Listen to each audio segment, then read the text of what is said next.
ఏకాదశిలో సమాప్తవుతుంది కళ్యాణం. అంటే ఇటువంటి పాదములు ఉన్నవి స్వామిని. కళ్యాణం రోజు మా అంతర్వేదిలో ఈ తీర్థ మహోత్సవాలు ఏ విధంగా ఉన్నాయో ఒకసారి చూడండి.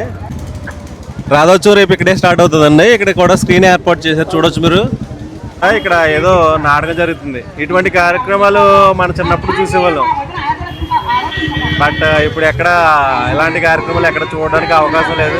ఇదేనండి కోపనాథ కృష్ణం గారే. ఎంత అద్భుతమైన ఆలయాన్ని నిర్మించిన వ్యక్తి కోపనాథ కృష్ణం గారే.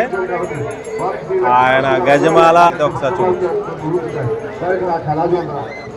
ఇప్పుడే కళ్యాణానికి ఈ విధంగా ఉందంటే రేపు రథోత్సవానికి ఏ విధంగా ఉందో చూడొచ్చు మీరు.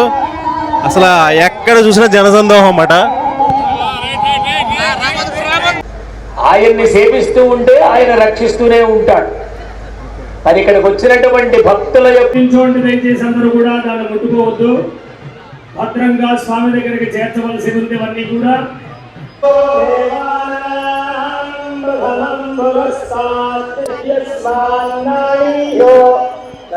స్వామిని తీసుకొచ్చేసారని చూడొచ్చు ఒకసారి.